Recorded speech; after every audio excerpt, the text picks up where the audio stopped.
조금 확장해가 쓸 수도 있어요. 법규에 맞춰서. 반면에 네 번째입니다. 지하층 바다 면적 계산할 때 용적 계산 그 의미가 무엇인가? 2분의 1이 제일 잘 나오니까 지하층 이해할 때 일단 그림 그려서 설명을 드리겠습니다. 자, 이어서 우리는 제 24강입니다. 24강은 심화 강의 종강이 되겠습니다. 여러분들 그동안 고생 많으셨습니다. 24강에서는 제10편 시설물의 안전관리에 관한 특별법, 마지막 제11편 집합 건물의 소유 및 관리에 관한 법률을 하게 되겠습니다. 제10편 712쪽입니다. 시설물의 안전관리에 관한 특별법 두 문제 정도가 나오고 우리가 23강에서 했던 전기사업법에 비해서는 훨씬 쉽습니다. 두 문제 정도 우리가 충분히 맞을 수가 있게 되어 있고 나올 부분이 좀 보입니다. 보겠습니다. 기본 강의를 일단 기본으로 하시고 그 다음에 기본 강의에서 했지만은 그래도 중요하거나 또는 또 조금 더 해야 될 부분을 제가 심화 강의에서 짚어드리겠습니다. 용어 정의 항상 나올 수 있죠. 1종과 2종이 있고 특별히 713쪽 가가지고 공동택은 1종이 없다는 사실을 제가 강조했습니다. 16종 이상일 때 2종만 되는 것이지 공동택은 1종이 될 수 없다라고 강조를 했고요. 그 다음에 이 시설물은 법적으로 1종과 2종이 일단은 지정되지만 특별히 713쪽에 지정을 해가지고 지정되는 시설물도 있습니다. 그것이 뭐냐면 요청에 의해서 지정되는 것도 있고 또 직권으로 지정하는 시설물이 있게 되는데 요청에 의해서 지정되는 건 몇 종과 몇 종이냐면 거기 1종과 2종 시설물이 지정되게 되겠습니다. 요청에 의해서는 1종과 2종 시설물이 지정될 수가 있게 되겠고 넘어가서 직권으로 지정하는 겁니다. 누가 직권으로 지정하냐? 관계중앙행정기관장 또는 지방자치단체장이 지정할 때 그거는 2종만 직권으로 지정할 수 있습니다. 1종은 직권으로 지정할 수가 없습니다. 관리주체 다 해드렸고요. 특별히 714쪽, 715쪽 안전점검, 정밀안전단, 내진성능평가, 도급, 하도급, 유지관리, 시설물 정보관리 정보화 시스템, 하자, 담보 책임관 이거 다 굉장히 중요하다고 그랬습니다. 용어 정의 잘 나옵니다. 꼭 해놓으시기 바랍니다. 특별히 안전점검과 정밀안전인단 그 다음에 거기 내진성능평가, 유지관리 이런 거 꼭 아시고 관리처의 종류 좀 잠깐 봐놓으면 되겠습니다. 넘어가겠습니다. 716조 기본계획과 그냥계획 이거 굉장히 중요하다고 자세하게 설명드렸습니다. 기본계획은 누가? 일단은 이 시설물의 안전관리 특별법상 장관은 누구냐면 국토교통부 장관이고 몇 년마다 강조했죠? 5년마다 요거 5년마다입니다. 그 다음 밑에 하부계획입니다. 하부계획은 그냥 기본적 안들하고 시설물의 안전 및 유지관리 계획이고 누가? 요거는 관리처가 언제? 매년 이렇게 돼요. 관리처가 매년 기본강의 때 제가 설명드렸던 것이 강조했던 것입니다. 그리고 이제 그 시설물의 안전 및 유지관리 계획, 즉 관리처가 매년 수립 시행하는 그 절차 있죠. 밑에 716쪽에서 717쪽까지 뭐 매년 2월 10일까지 보관되든가 뭐 매년 2월 10일까지 거기 제출한다 일이 나오죠. 이런 것도 꼭 보시라 그랬습니다. 특별히 717쪽의 가운데 4번 민간 관리처에 대한 시행 여부 확인 요거 연 1회 이상 확인 꼭 기억하라고 그랬죠. 누가? 특별자치도의사, 시장, 군수구청장이 연 1회 이상 확인한다는 사실을 꼭 기억하시기 바랍니다. 넘어가서 718쪽 제2장 시설물의 안전관리 1. 안전점검 및 정밀안전인단 안전점검 굉장히 중요하죠. 이 부분이 바로 노른자 부위가 되는데 조금 개정됐어요. 그래서 개정된 걸로 잘 해놨습니다. 교재가 잘 돼 있는 겁니다. 정기점검은 일단은 A, B, C 등급하고 D 등급을 나눠놨어요. A, B, C 등급은 단계 1 이상, D, 2등급은 해빙기, 우기, 동절기 각각 1회씩 1년에 3회 이상인데 이 경우 구체적으로 해빙기 전 점검 시기는 2월, 3월로, 우기 전 점검 시기는 5월, 6월로, 동절기 전 점검 시기는 11월, 12월로 하게 됩니다. 이렇게 자세하게 아시기 바랍니다. 이것이 뭐라고요? 정기점검입니다. 다만 이 정기점검을 여기에서 안 하는 경우가 있어요. 어떤 거냐? 공동택. 우리가 주택법에서 하는 건요. 이 규정에 의해서 않고 이 규정에 의하지 하지 않습니다. 그게 어디 나오냐면 옆에 페이지 719쪽 제일 위에 비고입니다. 옆에 페이지 719쪽 제일 위에 비고 보니까 1. 공동택의 정기점검은 여기 있는 걸로 하지 않고 주택법 시행령 65조에 따른 안전점검으로 가름한다. 주택법에서 안전점검이 있거든요. 그걸로 한다는 얘기입니다. 여기서 하지 않습니다. 그러면 주택법 시행령상 안전점검 뭔가 우리 한번 보실까요? 그게 뭔가 주택법에서 어떤 걸로 하는가 좀 보겠습니다. 보면은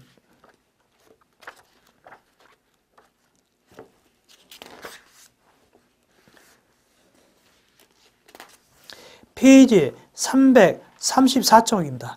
페이지 334쪽. 이 공동택은 주택법에서 하게 되는데 여기 페이지 334쪽 보니까 밑에 안전점검 주체, 의무관리상 공동택의 관리체는 그 공동택의 기능 유지와 안전성 확보로 입주자 및 사용자를 재해 및 재난으로부터 보호하기 위해서 시설물의 안전한 특별법에 따른 지침에서 정한 안전점검의 실시 방법과 절차에 따라서 반기마다 공동택의 안전점검을 실시하게 되는데 다만 16층 이상 공동택하고 그 다음에 사용용수 등등등을 고려해가지고 15층 이하 공동택 그게 뭐냐면 30년이 경과됐거나 또는 안전등급이 C등급, D등급, E등급 이런 거에 대해서는 대통령령으로 정한 자, 즉 전문적인 교육받은 자, 전문기관으로 하여금 안전점검을 실시하도록 하게 되는데 그 전문적인 자가 누구냐면 위에 박스에 그 다음 페이지죠. 335쪽 위에 박스에 네 가지 있죠. 얘네들한테 시킨 거죠. 이렇게 이걸로 대체한다는 얘기입니다. 공동택은 다시 돌아오겠습니다.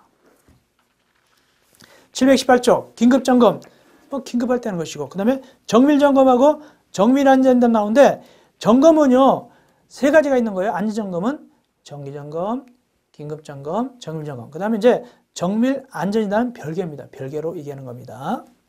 그리고 거기 이제 표가 있죠. 표는 시험지에 나오지는 않았지만 그래도 외우는 게 좋을 것 같아요. 그래서 정밀안전은 별거지만 별도지만 정밀점검까지가 바로 안전점검이죠. 거기 정밀점검 봅시다. 건축물 A등급 4년의 1 이상, 그 위에서는 3년의 1 이상, D 2등급은 건축물 2년의 1 이상, 그 외 시설물 1년의 1 이상 이렇게 나가죠. 이런 식으로 외워놓으시기 좋겠습니다. 정밀안전은 별개지만 따로 외워야 되는데 거기 6년에 한 번 이상, 5년에 한 번 이상, 4년에 한 번 이상 이렇게 나가죠. 비고, 비고 내용도 여러분들이 꼭 아셔야 됩니다. 거기 8가지가 나오는데 특별히 거기 3번에 최초로 실시하는 정밀안전인단은 준공일 또는 사용승부터 10년이 지난 다음부터 1년 내에 실시한다. 최초의 정밀안전은 일단은 10년이 지난 다음에 1년 내에 실시하고 그 다음에 다시 이제 등급에 따라서 아까 있는 표에 나온 대로 6년에 한 번, 5년에 한 번, 4년에 한 번 이렇게 나가는 거예요. 그렇게 이해하시기 바랍니다. 밑에 내려갑시다. 719조 안전점검 실시 관리처에 의한 점검, 위탁점검 참고로 읽어보시면 되겠습니다. 그 대신 720조 위에 마지막으로 하는 겁니다. 마지막으로 하는 거는 뭐냐 자체로 안 됩니다. 거기 관리처가 직접 실시할 수 없으며 마지막으로 실시하는 정밀점검은 관리처가 직접 실시할 수 없으며 720쪽 제일 위입니다. 안전진단 전문기관으로 하여금 실시하게 하여야 한다. 요거 있죠. 이렇게 꼭 기억하시기 바랍니다. 다음 내려서 정밀안전진단 중요하죠. 정밀안전진단은 거기에 일종시설은 정기적으로 할 수 있습니다. 일종시설은 정기적으로 합니다. 정기적. 그래서 최초로 어떻게 한다고 아까 10년이 지난 다음에 1년 내 하기도 그 다음부터 어떻게 한다? 표의에서 6년, 5년, 4년 하게 됩니다. 이것이 정기적인 정밀안전진단이 되겠습니다.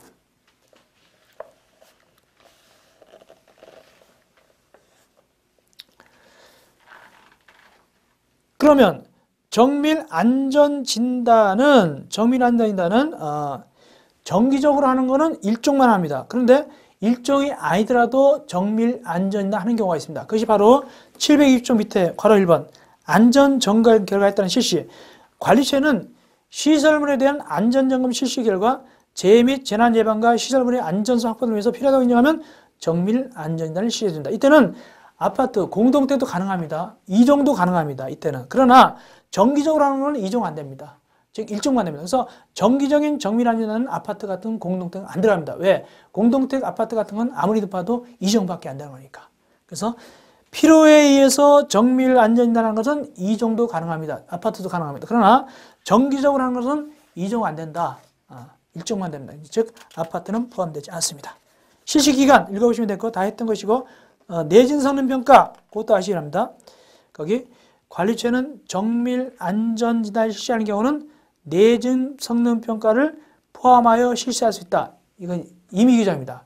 재량입니다. 그러나 준공인가 사용 승인 받은 후 20년이 지난 시설물 중 내진 성능평가를 받지 않는 시설물에 대해서는 내진 성능평가를 하여야 한다. 20년 체크하여야 된다. 네, 됐습니다. 그 다음에 실시자격 참고적으로 보시면 됩니다. 그런 건 722쪽 위에 2번 대가 기준 꼭 외우셔야 됩니다. 이거 안전점검 및 정밀 안전단 대가 기준은 한국시설안전공단이 국토교통부 장관 승인을 받아야 된다. 이거 아시기 바랍니다. 하도급 제한 원래 하도급 안 됩니다. 그러나 예외적으로 될 수 있다. 예외 총 도급액의 100분의 50 이하 범위 내에서 전문 기술이 필요한 경우 대통령령이 정하는 경우는 1회 안에서 하도급할 수 있다. 요거 기억하시고요. 연락가서 안전진단 전문기관 이거 아셔야 돼요. 누구한테 등록한다? 시도의사에게 등록한다. 그거 아시고 결격사에 참고로 보세요. 거기 뭐 금치산자, 한전시산자 등등 나오죠. 아시고 내려가서 거기 등록증 반자가 변경됐다. 며칠 내 신고한다. 30일 내 시도의사에게 신고합니다. 신고합니다. 변경됐으면. 원래 누구한테 신고했죠? 등록할 때 원래 누구한테 등록했죠? 시도의사에게 등록한 거예요. 그래서 우리가 기타법은 주로 시도의사한테 등록한다라고 얘기했습니다. 다음 724조 기타 제도가 나오는데 그건 읽어보시면 되겠고요. 안전등급 지정입니다. 정밀 점검이나 정밀 안전단을 실시하는 자는 그 등급에 따라서 횟수가 달라지기 때문에 대통령령으로 정하는 기준에 적합하게 그 시설물의 안전등급을 지정하여야 한다. 실시 결과에 따라서 안전등급 합니다. 요거는 엉망이다 그러면 2등급이 되겠죠. 그러니 그 등급을 보니까 옆에 봅니다. A등급, B등급, C등급, 2등급 나오죠. A 우수, B 양호, C 보통, D 미흡, E 불량. 그리고 각각의 뜻이 좀 있죠. 참고로 좀 봐놓으시기 바랍니다. 예를 들어서 D 미흡은 뭐냐면 주요 부재의 결함이 발생하여 긴급한 보수 보강이 필요하여 사용 제한 여부를 결정하여 있는 상태 이런 식으로 꼭 참고로 봐놓으시면 되겠습니다. 알아놓으시기 바랍니다. 넘어갑시다. 남을 읽어보시고요.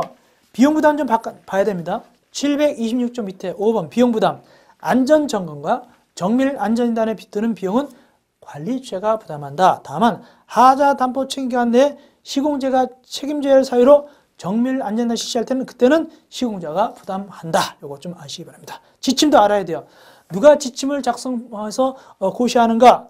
지침을 작성해서 관보에 고시하는데 누가 하냐면 국토교통부 장관 꼭 아시기 바랍니다. 정밀 안전단 지침, 안전점검 및 정밀 안전 지침은 국토교통부 장관입니다. 그다음에 안전조치, 시설물의 사용 제한 등 그건 뭐 읽어보면 되니까요. 참고로 읽으시기 바랍니다. 보수공항도 읽어보시면 되고요. 그 다음에 728조 밑에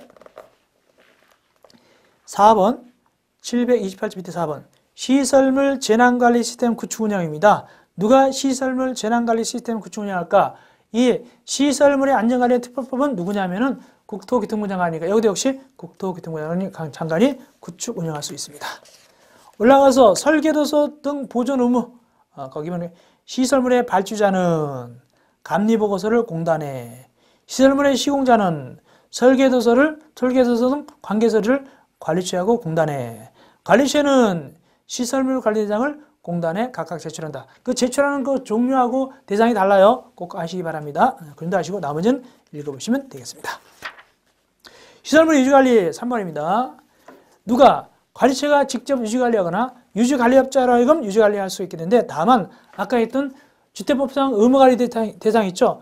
의무관리상 공동택은 다른 법령에 의하잖아요. 주택법령에 의하기 때문에 여기서 하지 않는다 그 뜻입니다.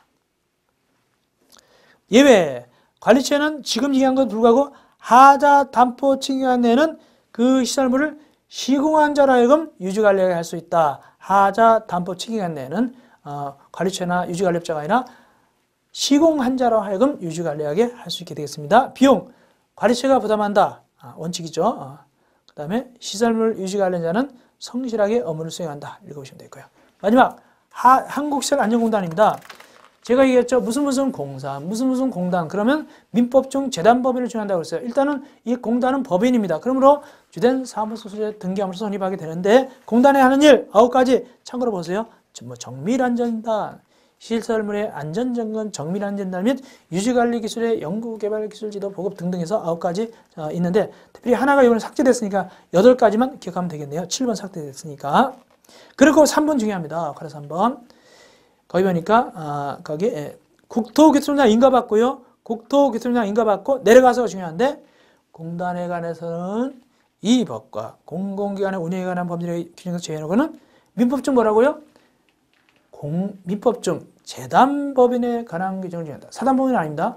재단법인에 관한 규정을 정하게 되겠습니다. 사단법인 아닙니다. 주의하시기 바랍니다. 나머지를 읽어보시면 되겠습니다. 이렇게 해서 우리가 시설물의 안전관리한 특별법 2문제 나오는데 비교적 우리가 공부한 데서 나오게 되겠습니다. 자, 이어서 마지막으로 집합금원의 소유 및 관리에 관한 법률입니다. 제11편 집합금원의 소유 및 관리에 관한 법률 페이지 738쪽이 되겠습니다. 한 문제 나옵니다. 한 문제.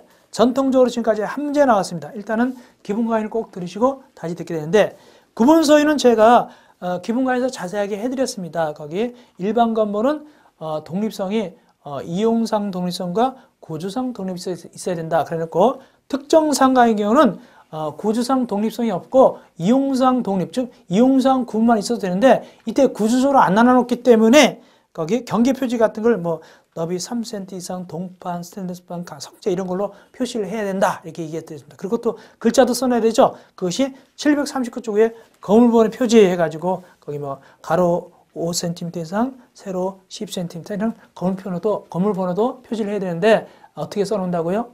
거기 뭐 동판이라든가 스테인리스판 이런 걸로 해내야 된단 말이죠. 왜? 구조적으로 안 내놨으니까 특정한 상가는 그런 얘기죠. 벽 같은 게 없으니까, 문 같은 게 없으니까. 그 얘기 해드렸습니다.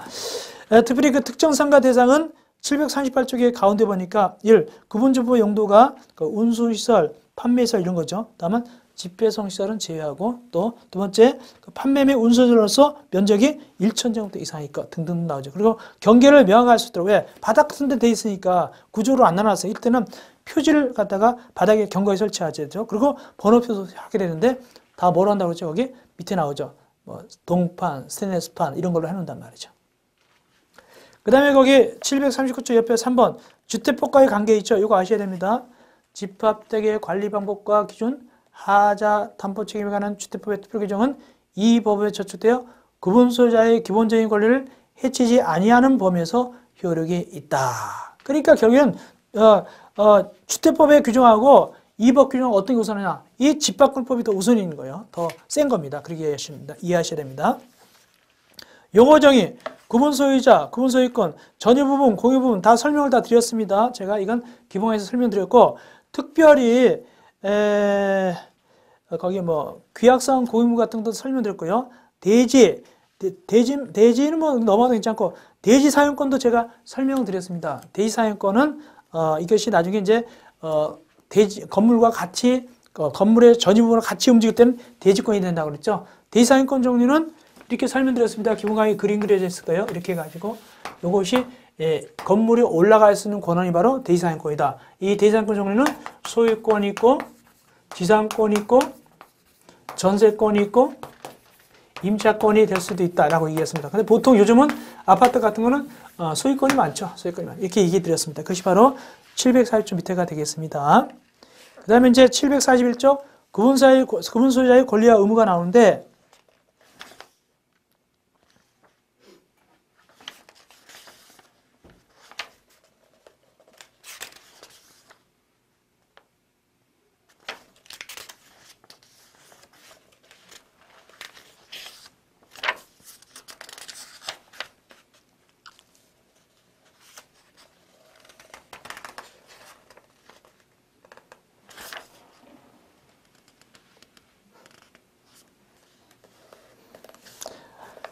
(741쪽입니다) 구분 소유자의 권리와 의무 굉장히 중요한 부분인데 1번 구분 소유자의 행위금지 사용 청구 이건 우리가 주택법상 그 행위제한과 거의 비슷한 내용이니까 읽어보시면 다 이해 가실 것이고요. 읽어보시면 됐고 다만 주의할 건 뭐냐면은 여기서 거기 3번 거기 괄호 1 반괄호 1에 동그라미 3번입니다.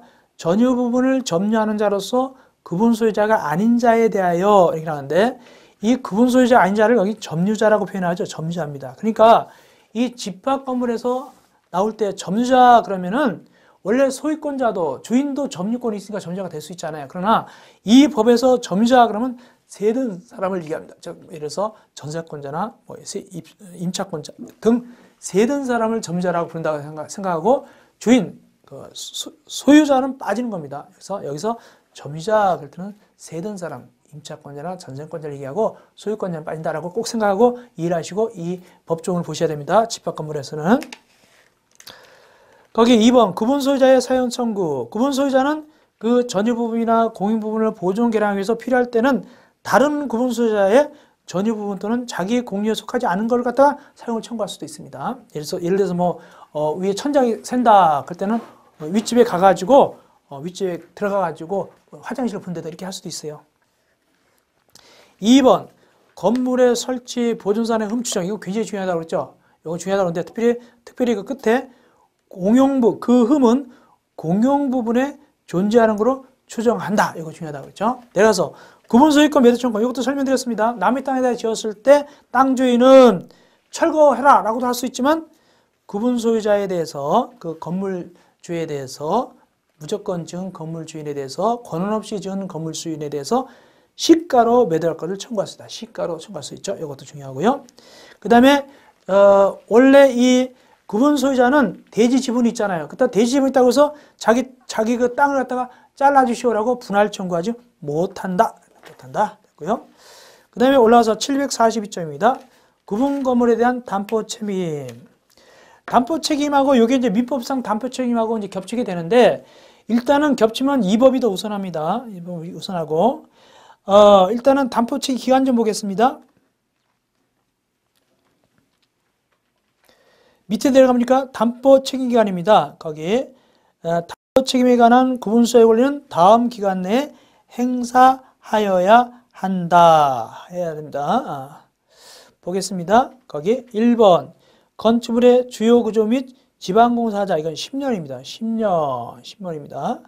그 다음에 2번 하자의 중대성, 내구 연한, 교체 가능성을 고려하여 나머지는 5년 범위가 되겠습니다. 그럼 언제부터 계산하느냐? 10년, 5년 이런 거 계산할 때 전유 부분은 인도한 날부터 계산하고 공용 부분은 주택법에서 사용의사 받는 날부터 계산하고 주택법상은 사용의사를 받는 날부터 계산합니다. 다만 임사용 승인은 임시사용 승인을 계산하고 동별 받았으면 분할 받았으면 그날부터 계산하게 되고 건축법상은 사용 승인부터 계산합니다. 날짜 계산할 때 10년 뭐 5년 이거 계산할 때 그 계산점이 달라지고요. 그 다음에 옆에 가서 분양자의 권리 의무. 분양자는 관리단이 관리를 개시할 때까지 관리해줘야 되겠죠. 당연하죠. 그걸 팔아먹는 자는 오피스를 지었다, 분양했다. 그러면 그 분양자는 관리단이 이제 관리를 개시할 때까지 관리해줘야 되겠죠. 그런 얘기입니다. 마치 우리가 주택법상 사업체가 입주자들이 인수할 때까지 관리해주듯이 그런 얘기입니다. 그 다음에 두 번째, 분양자는 표준계약을 참고하여 공정증서로서 계약에 상한 것을 정해가지고 분양계약을 체결하면 분양발자에게 줘야 된다.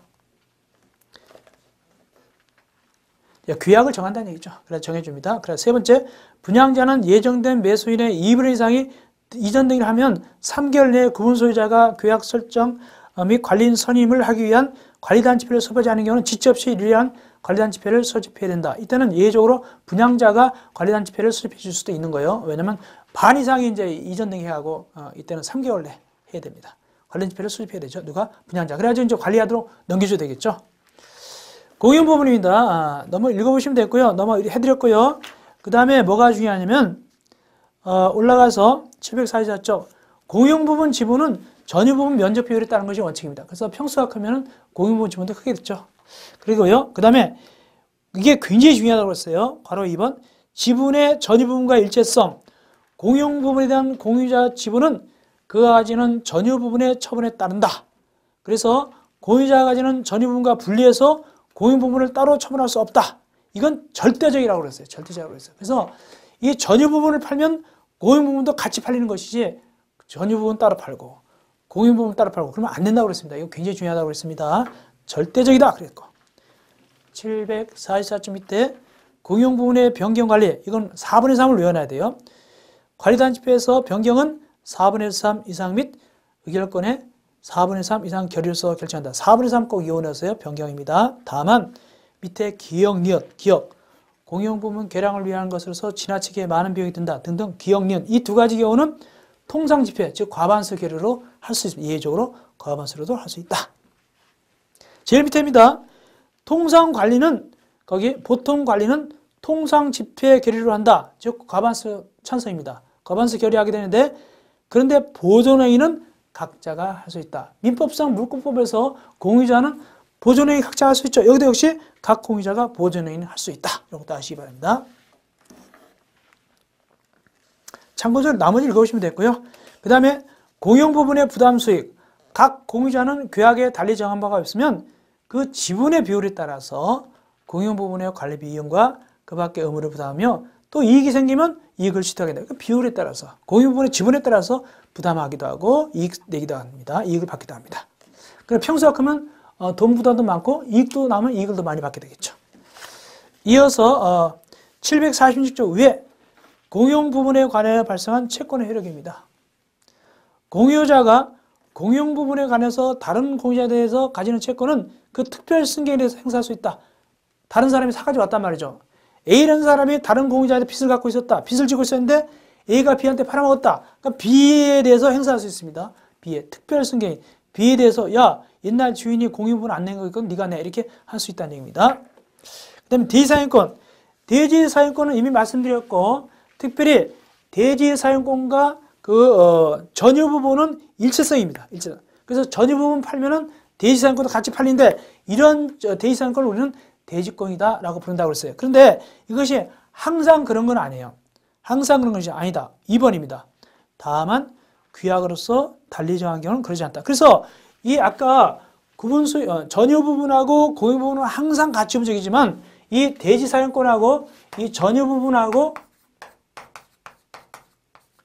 대지사용권도 원래는 같이 움직이지만 예외적으로 규약을 맺으면 따로따로 이것만 따로 팔아먹어요. 따로도 가능합니다. 규약을 맺으면 따로 팔아먹는 경우도 있어요. 그래서 이건 절대적은 아니에요. 일체성은 이건 대지사용권하고 전유부분과의 일체성은 절대적이 아닙니다. 따로 할 수 있는 경우도 있어요. 그러나 아까 전유부분하고 공유부분은 절대적입니다. 나머지 읽어주시면 되고요. 그 다음에 넘어가시고요. 제4절 위반자에 대한 조치입니다. 일정한 경우 구분 소유자가 엉망이다. 그래가지고 이럴 때는 어떻게 하냐? 나머지 거기 관리인이나 또는 관리단체표의 결의로 지정된 구분 소유자가 공동이익을 위해서 야 너 그거 하지 마라고 행위정지를 청구할 수 있습니다. 그것이 행위정지 청구입니다. 구분 소유자 엉망으로 막 할 때 그럴 때 이때 혹시 재판을 걸 때는 관리단체표의 결의가 있어야 됩니다. 내가 사용금지 청구 너무 심하다. 즉 공동생활의 장애가 현저하여 행위정지 등 청구로는 그 장애를 제거하여 공용물의 이용 확보나 구분소유자 공동생활 유지가 곤란하다. 위법은 안 되겠다. 그때는 금지를 청구할 수 있다. 금지 아예 못 쓰게 할 수 있습니다. 이때는 소로서 즉 재판 걸으라는 얘기죠. 이때 소로서 재판 걸을 때는 결의하게 되는데 4분의 3입니다. 4분의 3 올라가서 물론 변명할 기회를 줘야 된다. 올라가서 경매 청구 진짜 안 되겠다. 일단 경매로 넘길 수 있는데 이때 경매는 마음대로 경매하는 건 아니고 일단은 경매를 법원에 청구하고 4분의 3 결의입니다. 경매를 청구하고 4분의 3 결의. 경매 재판이 확정되면 다시 경매를 들어가는 겁니다. 맞벌어 경매 들어간 건 아닙니다.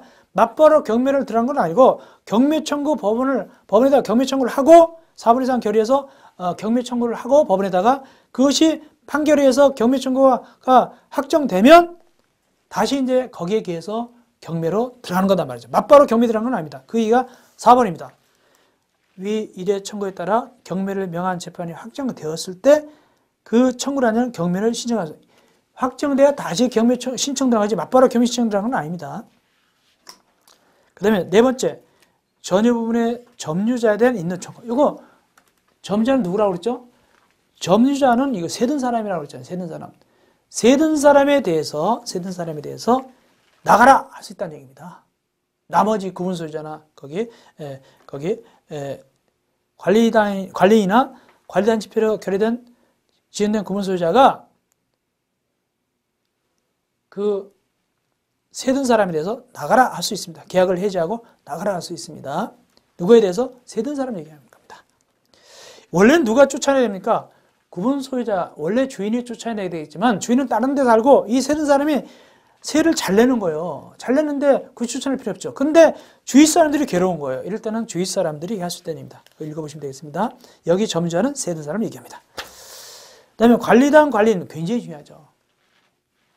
이건 제가 다 설명드렸습니다. 관리단은 그 구성원 수에 관계없이 관리단을 두는 게 원칙입니다. 그러나 관리인은 10인 이상일 때, 관리인은 위에 올라가 보니까 10인 이상일 때 관리단을 대표하고 관리단 사무를 집행하는 관리인을 선임합니다. 10인 이상, 이거 꼭 기억하라고 그랬죠. 그리고 관리인은 구분 소유자일 필요가 없고 그 임기는 2년 범위에서 규약으로 정합니다. 이런 거 꼭 아셔야 됩니다. 그리고 관리인은 관리단 집회의 결의로 선임되거나 해임됩니다.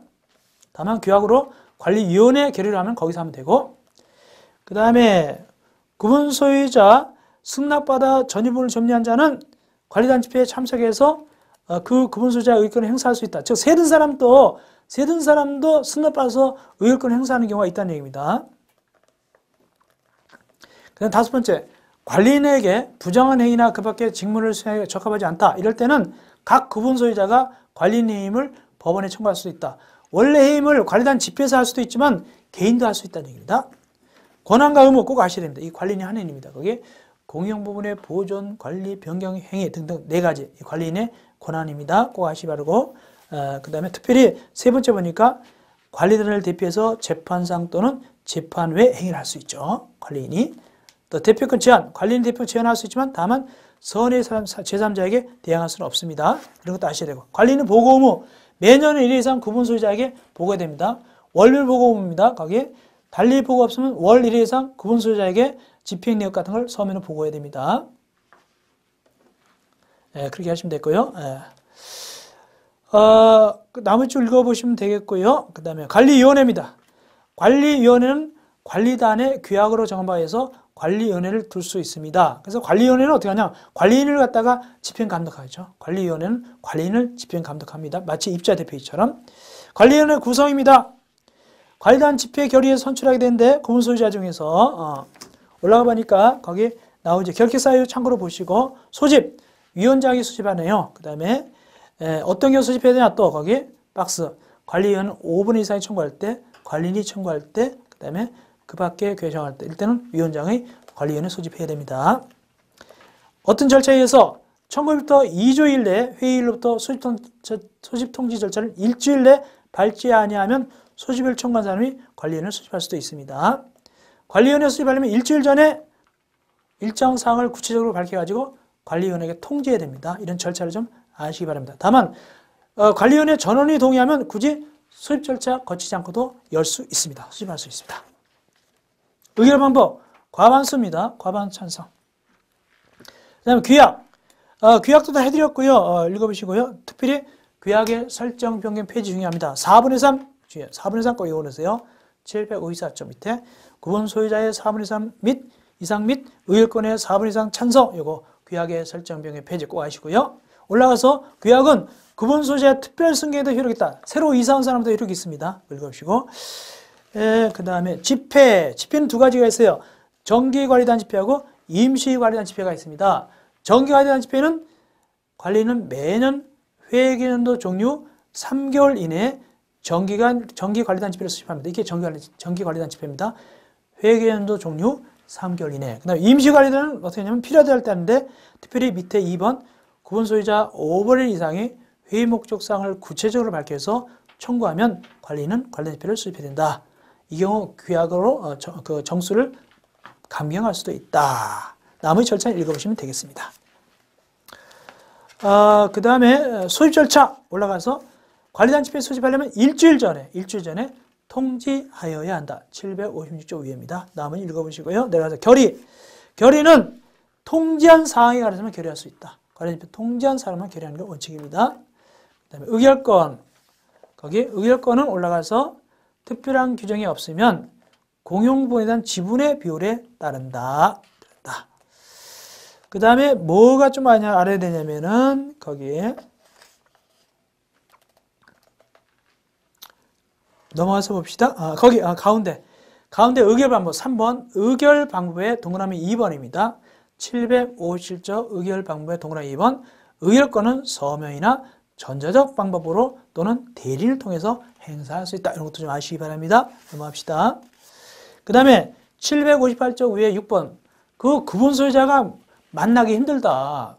가기 힘들다. 바빠가지고 일단은 서면으로 결의하면 회의를 열어서 결의한 걸 봅니다. 얼마로 서면으로 열면 올라가 보니까 구분 소유자 5분의 4 이상 및 의결권의 5분의 2 이상 서명이나 또는 이제 컴퓨터로 온라인 해가지고 전자적 방법 또는 서명과 전자적 방법으로 합의하면 관리단체에서 결의한 걸로 본다. 여기서 5분의 4를 기억하시기 바랍니다. 5분의 4. 직접 안 가도 되겠죠.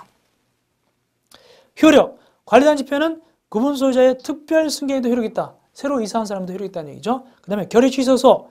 이 관리단체표가 뭔가 문제가 있다. 그럼 취소하라 하려면 언제 해야 되냐? 아시기 바랍니다. 8번.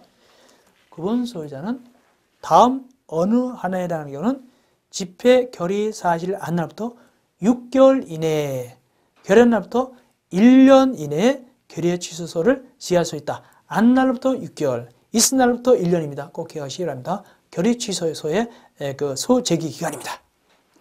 이어서 재건축과 멸실복구. 재건축에 대해서 말씀드렸고 특별히 재건축 요건 꼭 아셔야 됩니다. 5분의 4 결의입니다. 5분의 4 결의. 재건축 결의 요건 5분의 4 결의. 내려가서 매도 청구. 이거 중요하다고 그랬죠. 근데 결의에 참여하지 않았다. 이럴 때는 거기 집회를 수집한 자는 지체 없이 참여하지 않은 친구, 찬성하지 않은 친구에 대해서 어떻게 할까요 하고 2달, 2개월 시간 주고 서면으로 촉구합니다. 2개월 시간 주고 서면으로 회답 촉구를 합니다. 2개월입니다.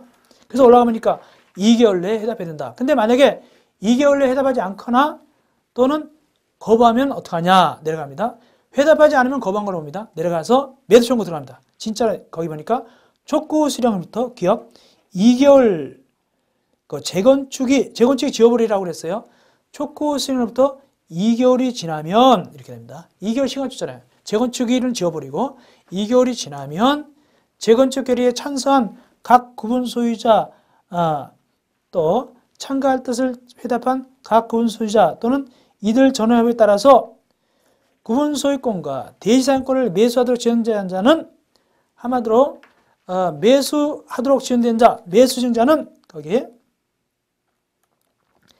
재건축 참가 회답 기간 만료일부터 2개월 내 거부한 친구들에 대해서 시가로 매도할 것을 청구할 수 있다. 그래서 매수하도록 지정된 자는 2개월 내에 만료된 날부터 2개월 시간 지났죠. 2개월 지나고 다시 2개월 내에 거부한 친구, 참가하지 아니하겠다는 뜻을 회답한 친구에 대해서 시가로 매도할 것을 갖다가 청구할 수 있습니다. 그래서 2개월 촉구하고 거부하면 2개월 내 시가로 매도 청구 들어가는 겁니다. 시가입니다.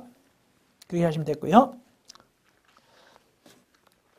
그 다음에 니은입니다.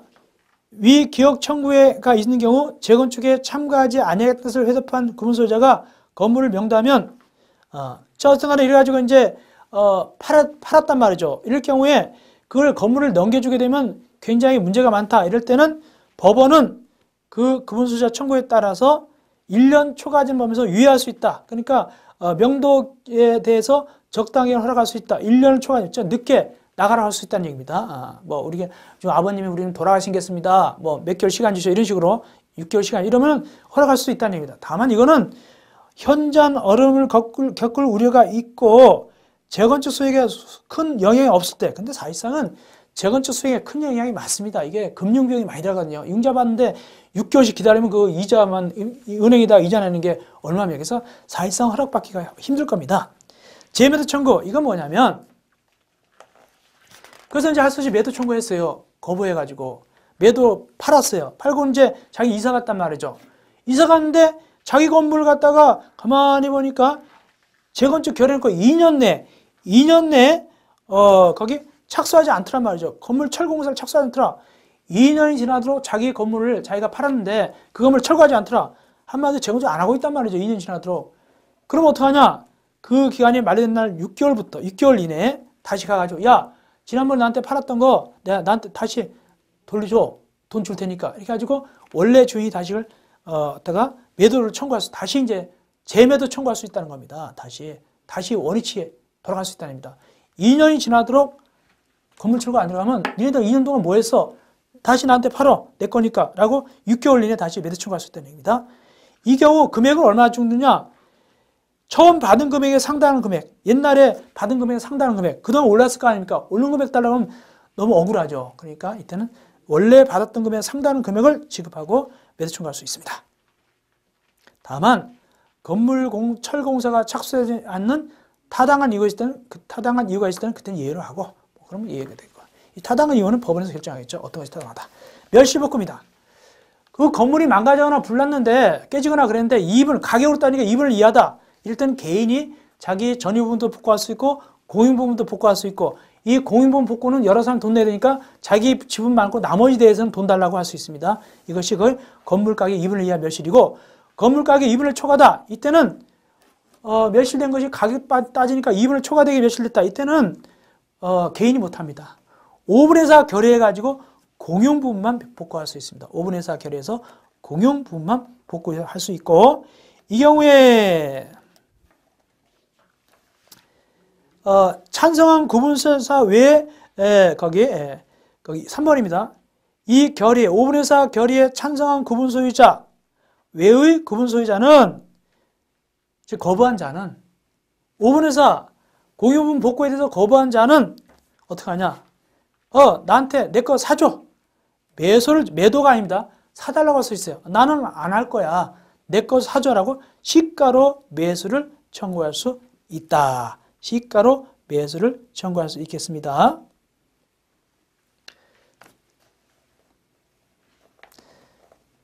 또 4번에 위 일의 경우 결의했단 말이죠. 결의했는데 6개월 이내에 재건축 결의가 없다. 재건축 결의가 없을 때에는 6개월 이내 재건축 1 또는 6개월 이내 이렇게 공유부분 복구 또는 재건축 결의가 없다. 6개월 이내 안 하더란 말이죠. 실제 결의만 해놓고 6개월 이내 공유부분 복구 또는 재건축 결의가 없을 때는 각 구분소유자는 다른 구분소유자한테 시가로 매수할 걸 청구할 수 있다. 역시 똑같이 나 안 할 거니까 6개월 지났으니까 찬성한 사람에 대해서 계속 할 사람에 대해서 매수 청구할 수 있다는 얘기입니다. 그정도 하시면 되겠고요. 어쨌든 간에 2분의 1 멸시 이하일 때는 개인 각 구분 소유자가 자기의 전유 부분하고 공유 부분을 갖다가 복구할 수 있고 공유 부분은 돈을 갖다 받아낼 수 있어요. 자기 거 빼놓고 부담 빼놓고 2분의 1 초과할 경우는 각 구분 소유자 못하고 관리단 집회 결의에서 5분의 4 결의합니다. 그래가지고 공용 부분을 복구할 수 있고 여기에 대해서 거부한 자는 내 거 사줘라고 매수를 청구할 수 있는 것이 원칙입니다. 시가로 그 정도 아시면 되겠습니다.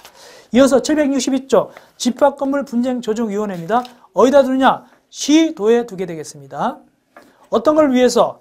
거기 심의조정사항 거기 7가지 아셔야 됩니다. 이 법을 적용받는 건축물의 하자에 관한 분쟁. 다만 주택법은 그거는 제외된다. 왜? 주택법에서 알아서 할 테니까. 뭐 하자 심사 분쟁 조정 이런 데서 할 테니까. 두 번째 관리위원회 선임 해임, 관리단 관리위원회 구성 운영에 관한 분쟁, 공유부분의 보존관리 변경에 관한 분쟁 등등 7가지가 바로 집합건물 분쟁조정위원회 심의사항이 되겠고 어디다 둔다고요? 시도에 두게 되겠습니다. 구성 운영 위원장 1명, 부위원장 1명 포함해서 10명 위원회 구성이고 그 다음에 1번하고 2번은 2명 이상 들어가야 된다. 올라가서 봅시다. 1번 교수들이죠. 거기 조교수입니다. 부교수가 아니라 조교수 이 양반들은 2명 이상 들어있어야 되고 그 다음에 2번 변호사 자격증자로서 3년 이상 법률에 관한 사무의 종사자 이 양반도 역시 2명 이상 들어가야 됩니다. 그래서 조교수 이상과 변호사 자격증 사람은 2명 이상이 들어가야 돼요. 10명 이내에서 2명 이상 들어가야 됩니다. 그 얘기입니다. 네, 나머지 절차는 읽어보시면 되겠습니다. 조정 절차 거기 2번 주의하세요. 조정 시점은 상대방 통지해야 되고 통지받은 상대방은 7일 이내에 조정에 응할 것인가에 관한 의사를 조정위원회에 통지해야 된다. 7일 이내에 통지하면 되겠습니다. 그럼 언제 맞춰야 되냐? 764쪽 위에 되겠는데 언제 맞추냐? 거기 신청을 받은 날부터 60일 이내에 만약에 한다 그러면 60일 내 절차를 마쳐야 됩니다. 다음에 연장도 가능합니다. 조정위원회 의결로 30일 범위에서 한 차례만 연장할 수 있습니다. 그 정도 아시면 되겠고요. 그 다음에 양쪽에다 조정안 제시합니다. 어떻게 할 거야? 그럴 때 5번입니다. 제시받으면 보통 다른 데 위원은 15일이거든요. 여기 14일이에요. 15일이 아니라 14일 내에 조정안 수상 여부를 조정위원회에 통보하여야 한다. 그 다음에 조정 중지. 한쪽에서 나 안 할래요. 그러면 중지한다는 얘기죠. 거부할 때는 중지하고 상대방한테 중지했다고 통보해야 된다. 또 재판 걸었을 때 2번. 재판 걸었을 때도 소를 제기했을 때도 역시 중지하고 상대방한테 재판 걸었으니까 재판이나 잘해 라고 알려준다는 얘기죠. 그 다음에